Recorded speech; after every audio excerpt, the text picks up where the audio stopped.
करीब 35,000 किसान रामलीला में एक बैठक उन्होंने करवाया है। अभी अंत में प्रधानमंत्री को झुकना पड़ा। पहला गारंटी एमएसपी को कानूनी दर्जा देना, किसान को जीएसटी मुक्त होना जरूरी है। मोदी सरकार की एक ही नीति रही है, चंदादाताओं को सम्मान, अन्नदाता का अपमान। झूठ बोलने में वो टॉप हैं।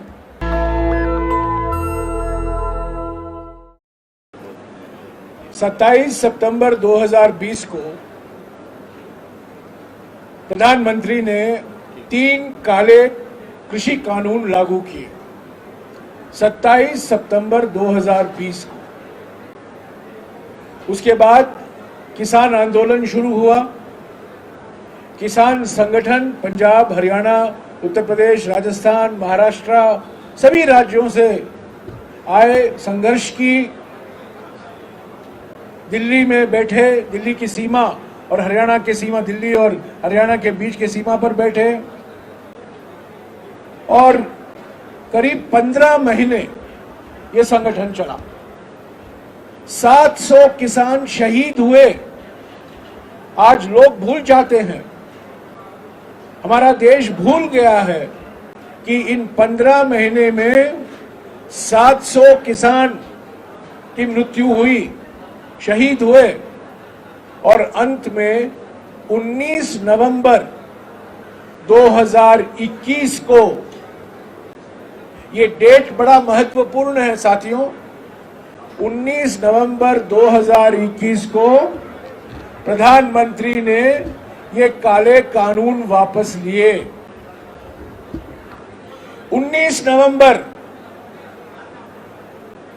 एक जन्मदिन है। कौन से नेता का? 19 नवंबर जन्मदिन है उस नेता का जिन्होंने हरित क्रांति की नेतृत्व की, श्रीमती इंदिरा गांधी। उस दिन शायद प्रधानमंत्री भूल गए होंगे, ये घोषणा 20 तारीख को करते या 18 को करते, पर 19 को उनको करना पड़ा मजबूरी से, और इंदिरा जी के जन्मदिन पर ही उन्होंने किया। ये काले कानून उन्होंने वापस लिए। उन्होंने कुछ वादे किए, 3 साल से लटका के रखे हैं किसानों को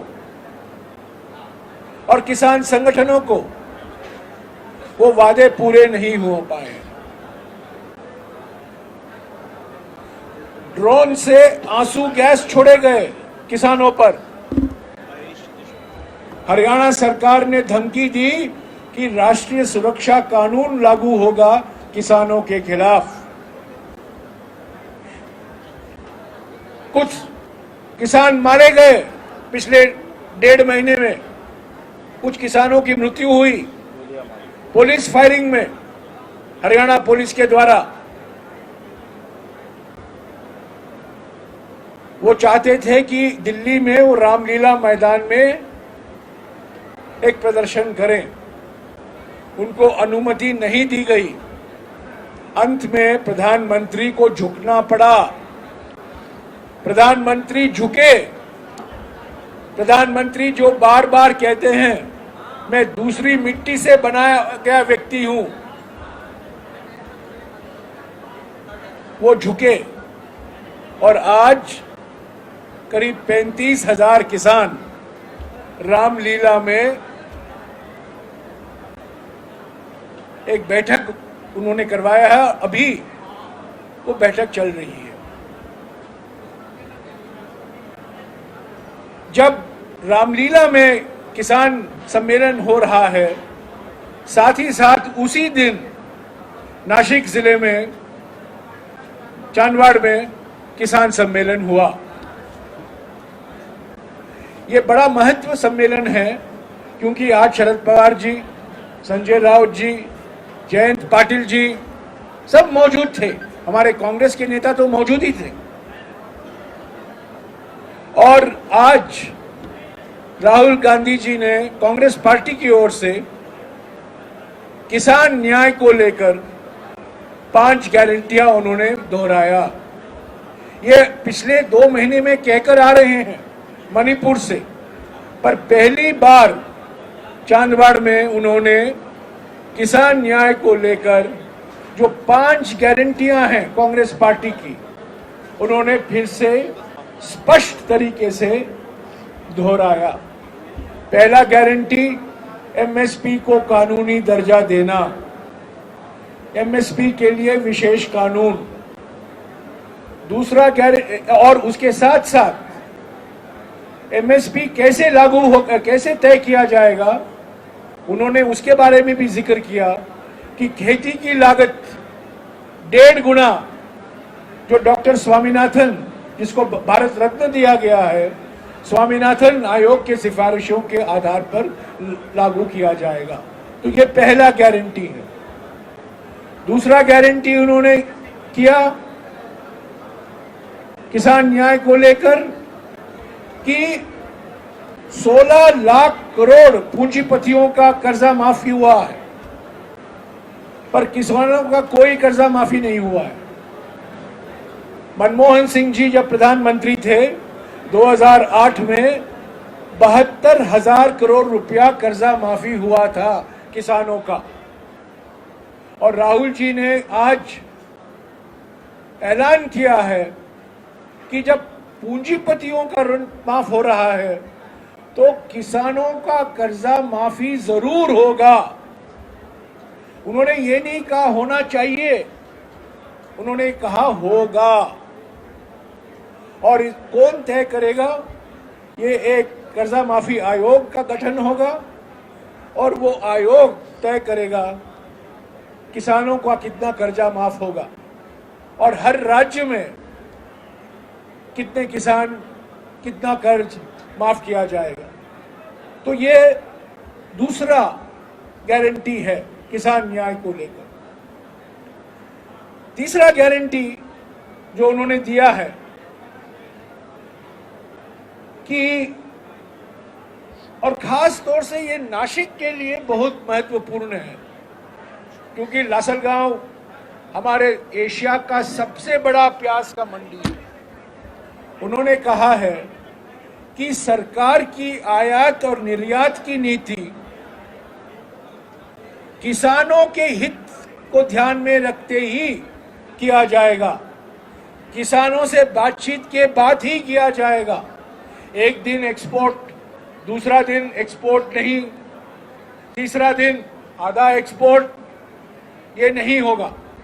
उन्होंने कहा है आयात और निर्यात की नीति कृषि के लिए किसानों के साथ ही बातचीत के बाद ही तय किया जाएगा, दीर्घकालीन नीति होगी और इसका फायदा किसानों को होना चाहिए, व्यापारियों की को नहीं, बिचौलियों के नहीं, नेताओं के लिए नहीं, पर किसानों के लिए है। तो ये तीसरा किसान न्याय गारंटी है। चौथा किसान न्याय गारंटी जो राहुल जी ने आज घोषणा की है, प्रधानमंत्री फसल बीमा योजना, जो हमारे प्रधानमंत्री ने घोषित किया था कुछ साल पहले, वो सिर्फ पूंजीपति निजी कंपनियों के लिए फायदेमंद है। किसानों को उनसे कुछ फायदा नहीं मिलता। और किसानों की ये मांग रही है कि इस योजना के तहत जो हमें मुआवजा मिलना चाहिए, जहां अधिक बारिश होता है या जब बारिश नहीं आती है तभी तो बीमा की जरूरत पड़ती है, और अभी क्लाइमेट चेंज हो रहा है तो और भी महत्व रखता है। तो राहुल जी ने कहा है कि नया फसल बीमा योजना लागू होगा, जो निजी कंपनियों के लिए नहीं पर किसानों के लिए, किसानों के हित के लिए लागू किया जाएगा। और पांचवा और आखिरी गारंटी किसान न्याय के संदर्भ में राहुल जी ने कहा है किसान को जीएसटी मुक्त होना जरूरी है। जो चीज किसान खरीदते हैं खेती के लिए उन पर जीएसटी लागू होता है। तो जीएसटी कानून में संशोधन किया जाएगा ताकि कृषि संबंधित जो आइटम है जो कृषि में जाता है, जो खेती में उपयोग होता है, उस पर जीएसटी लागू नहीं होगा ताकि उनके दाम किसानों के लिए घटे। तो ये 5 किसान न्याय गारंटी आज राहुल जी ने दिया है। वहां दिल्ली में किसानों की महापंचायत हो रही है। मोदी सरकार की एक ही नीति रही है, चंदादाताओं को सम्मान, अन्नदाता का अपमान। यही उनकी रणनीति है, उनकी नीयत है, उनकी नीति है। चंदादाताओं को सम्मान, अन्नदाताओं का अपमान। राहुल जी ने कहा है जैसे सेना हमारे सीमा को सुरक्षित रखती है, ऐसे ही किसान हमारे देश के रीढ़ की हड्डी है। और बार बार उन्होंने कहा है कि किसान विरोधी नरेंद्र मोदी सरकार की नीतियों को हम बदलेंगे और किसान को केंद्र स्थान पर रखेंगे। मैं एक बात कह के अपनी बात समाप्त करूंगा।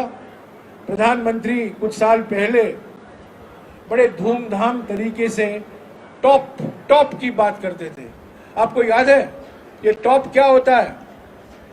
प्रधानमंत्री टॉप कहते थे। झूठ बोलने में वो टॉप हैं, पर ये टॉप क्या है?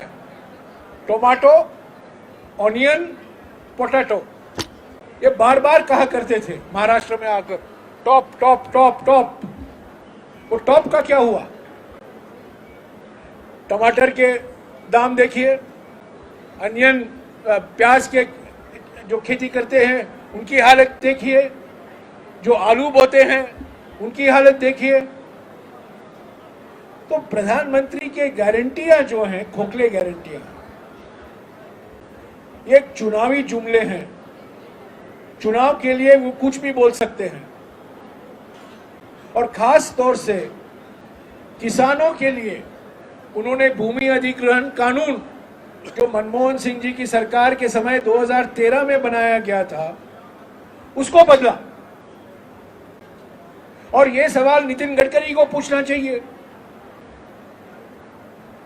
जो हाईवे प्रोजेक्ट बन रहे हैं, जो अलग अलग एक्सप्रेसवे बन रहे हैं, जो जमीन का अधिग्रहण होता है, क्या किसानों को सही मुआवजा मिल रहा है कि नहीं? 4 गुना मिलना चाहिए। कहीं भी सही मुआवजा नहीं मिल रहा है। जहां आदिवासी इलाके का ग्रहण हो रहा है जमीन, क्या ग्राम सभा की अनुमति के बाद अधिग्रहण हो रहा है? बिल्कुल नहीं। तो ये सारे के सारे नीतियां मोदी सरकार की पूंजीपतियों के लिए है, किसानों के लिए नहीं, आदिवासियों के लिए नहीं, खेत मजदूरों के लिए नहीं। तो साथियों, यही मैं समझता हूं आज का महत्व है। नेशनल दस्तक की आपसे गुजारिश है कि अगर इसको बचाना चाहते हैं तो नेशनल दस्तक को सब्सक्राइब करने के लिए रेड कलर के सब्सक्राइब बटन को दबाएं, फिर बेल आइकन की घंटी दबाएं। नेशनल दस्तक को बचाने के लिए बहुत जरूरी है कि हर खबर को शेयर करें, लाइक करें, कमेंट जरूर करें।